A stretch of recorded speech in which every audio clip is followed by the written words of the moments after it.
Hey guys, how you doing? jpsarrireviews here. Now, as many of us are forced to stay home due to the coronavirus, it is actually a great time to read comics and to catch up with some stories that we haven't read in quite some time or we haven't ever read. So in this video, I want to give you my top 10 recommendations that include stories that do have a post-apocalyptic or dystopian setting, and in my opinion are appropriate for the times. They're not in chronological order, so it's up to you to decide which ones you want to pick. So in the next couple of minutes, stay tuned. Number 1, Judge Dredd by IDW. Now, I'm a big fan of Judge Dredd. It's a character that has been around since 1977, created by John Wagner and Carlos Ezquerra, and it was published through 2000 AD Anthology magazine in the UK. It is a really classic character that has a lengthy history in comics. Now, if you're a purist, you would prefer, of course, the original anthology because those are actually the best stories. But if you don't want to go back through the history of many years of story, then it's always good to start fresh. And IDW managed to start this run. And I wouldn't say it is the greatest run of Judge Dredd. It is a fun run, though.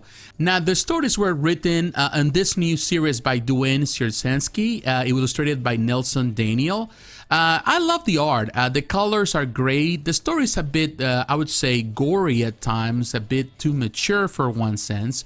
So not necessarily everyone's cup of tea, but it's fun, and also they make a lot of allure to the movies and also some of the stories that we have seen over the years for the character. So they're not the best stories, but in my opinion, they're fun, and this is a great time to read. Number 2. The Terminator by Dark Horse Comics. Now, Dark Horse Comics has held the license since 1990, and I would recommend primarily the Omnibus Volume 1, which includes the first 2 years on the first couple of runs of the series. So they're all different. The writers were James Robinson, John Arcudi, Ian Edgington. Illustrators, you got Paul Galassi, Mark Wagner, Chris Warner, Vince Giorano, Carl Cassell, Steve Buccellato. So you have some very good artists of the 90s, and it doesn't really have a lot of stories that include Sarah Connor or John Connor or Kyle Reese, but it, of course, is centered around them with different characters, different Terminators, and it's very fun. It's not what I say it's super complicated story, but when you think about the Terminator, you think about, of course, post-apocalyptic version of comics. Of course, you have to think about the Terminator. In my opinion, they're fun. Volume 2, it's not as good as Volume 1, Omnibus 1. In this case, Dark Horse Comics has produced more comics throughout the years in different settings, but I still go back to the original comics. In my opinion, they were the best. Number 3, X-Men: The Age of Apocalypse. Now, The Age of Apocalypse is a crossover that has been loved and has been hated by, I would say, the same amount of people. A lot of people love this crossover. They have great memories with it. Some people really hate it. And yes, it's a bit convoluted, but when you come to think about the mid-90s, this was definitely a big event in the middle of Marvel that includes all the books of Marvel, all the X-Men stories, every single character. There were many writers there: Scott Lobdell, Mark Waid, Fabian Nicieza, John Francis Moore, Jeff Lowe, Larry Hama, Warren Ellis, Howard Mackey, Terry Cavanagh. Illustrators, you have Roger Cruz, Stephen Epting, Joe Madureira, Andy Coover, Tony Daniel, Salvador LaRocca, Chris Bachalo, Adam Coover, Terry Dawson, Ian Churchill, Carlos Pacheco, Joe Bennett, Stephen Scrossi, Kent Lashley. So you have everyone that was important at that time at Marvel. And the story is convoluted, but at the end of the day, this is a good time to go through it and read the whole story. There are 2 omnibuses. There's a companion. 4 volumes. You can read Dawn, Alpha, Reign, Omega, and of course you can find them all in digital format. And I would say right now that we have the time, it is actually the best of times to go through it and really read the stories and really understand what it entails and the whole thing. And you know what? Some of the stories are not that bad within the book. And also the art, some of the artists of this era, many of them have grown to become very good at what they they do, like people like Andy Cooper, Chris Bachalo, and a lot of people love their art. So in my opinion, I feel that this is a great time to read this story. Don't expect a lot of it. I would say great things or philosophical themes. There's a lot of action. There's a lot of craziness going on, but it is still fun. And at this time, in this moment in time, we really need some fun. Number 4, Hulk Future Imperfect, or Hulk DN. Now, these are actually always sold in different formats. Sometimes the title is just Hulk DN, and sometimes it's Future Imperfect, but they are always included together. And they are definitely great stories, in my opinion. The writer was Peter David, in my opinion, one of the best, or perhaps the best writer for the Hulk, illustrated by George Perez and Dale Keown. This is the story. It's primarily Future Imperfect. It presents the story of Hulk going into the future to actually fight himself, an older version of himself called Maestro. And definitely it's a very good setting. It's not really a large read, so you're not really want to get into something as bulky as the Age of Apocalypse. This is definitely a great story. It portrays a post-apocalyptic future where Maestro, or the Hulk, is actually the king of the last city on Earth, Dystopia. And of course, Rick Jones is helping Hulk and the people that are against Maestro to dethrone Maestro and bring peace to whatever is left of the world. Now, the end, it's pretty much where Hulk is the last surviving human on Earth, and it's definitely have to relive the past and thinks about the past. It's a very subversive story, but well written and definitely well presented because of the art, first of all, but most importantly because of the writing of Peter David. So it is a top recommendation. Number 5, Wolverine Old Man Logan. Now, I wouldn't say that I'm a big fan of Old Man Logan. I found it to be very dark, greedy, and violent. But the story, I love the art. The art is very good. It was written by Mark Millar, and the illustrator was Stephen McNiven. McNiven really did a fantastic job with the art. It really showcases in a future where actually the humanity is almost destroyed, and whatever is left to survive, they fight each other.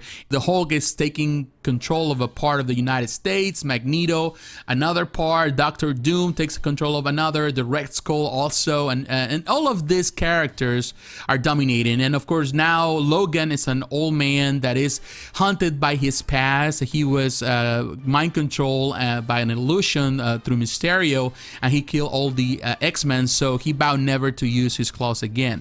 But through this journey he has to go aided by Clint Barton, who is now blind and it's an old Hawkeye, and he of course has to kind of regain his own life, and ultimately he kills the Hulk and all of that.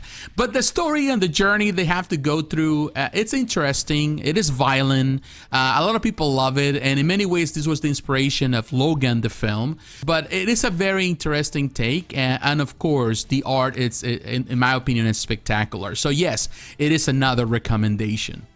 Number 6, Flashpoint.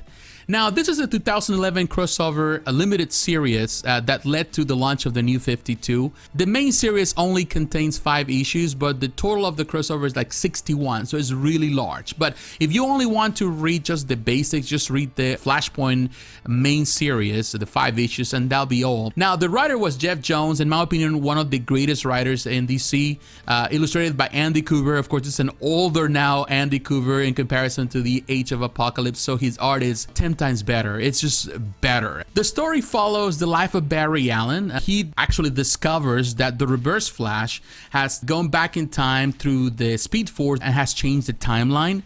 So everything is different in this world. Thomas Wayne is the Batman, Cyborg is the head of the superheroes, Superman has been entrapped, Wonder Woman and Aquaman are in this battle where they have destroyed big part of the world. The Western Europe is destroyed, the UK is destroyed, so the world is in peril, is in chaos. And of course Barry has to go back and trying to reshape the world again to the way it was. So it is a very interesting story. It has some dystopian elements. It is not, I would say, super complicated, but it is a fun read, so I recommend it. Number 7, Kingdom Come. Now, this is one of the greatest, it has been labeled one of the greatest DC stories of all time. It was published back in 1996 as an Elseworld story, only 4 issues, written by Mark Waid and Alex Ross, and of course, illustrated by Alex Ross. And the art is definitely the signature of Alex Ross. For years has been considered one of the greatest because of the art. Now, this is a world where Superman has gotten old, and many of the superheroes have retired, but now new superheroes have emerged and that they don't consider the consequences of their actions. They do whatever it takes. So in many ways, this book is a criticism of modern writing, how the stories have developed or changed from a time where superheroes were goody-goody tissues into darker heroes. So it has some criticism of that, but the art is the most spectacular thing. Wonder Woman is part of that. Batman, an older version of Batman. Captain Marvel is also a big part of the story. The Spectre, who leads a man who is a preacher called Norman McKay, who is actually the witness of everything that is happening in the world. He's at the center of the story. In my opinion, Kingdom Come is a must-read for any DC fan. If you really want to read one of the greatest stories of all time, definitely you have to follow this. Not only the art is great, the writing is great. It's a great story. Some people might not like it, but definitely it is a must-read on any list. Number 8, Y: The Last Man. Now, this is a story that a lot of people love. It was published by Vertigo between 2002 and 2008, 60 issues. There is an omnibus that has the whole story. It's divided into 5 books, also 10 volumes. It is one of, I would say, it's a very interesting story. Written by Brian Vaughan, illustrated by Pia Guerra, Goran Sutsuka, and Paul Chadwick. The art is great. It really follows the story of an amateur escape artist called Jorik Brown and his pet monkey Ampersand. They are the only 2 male survivors of a global androcide, so all the males in the world are killed or destroyed, so he is the only man that survives. So because of that, he's been protected by the government, but also pursued by other governments, and by other agencies, and by other people. So because he's the carrier of the only white chromosome in the world, him and his monkey, they travel throughout the world. They've been protected, and pretty much it's all the adventure. So what I like about Y: The Last Man, it's a very mature, of course book. There's really some language that is not appropriate for everyone, but it really talks about a lot of subjects in regards to human condition. They do explore a lot of elements. Some people don't like it because they think that it's written from the perspective of a man in a world that is controlled by women. So there's a lot of criticism towards feminism, of course, in this book.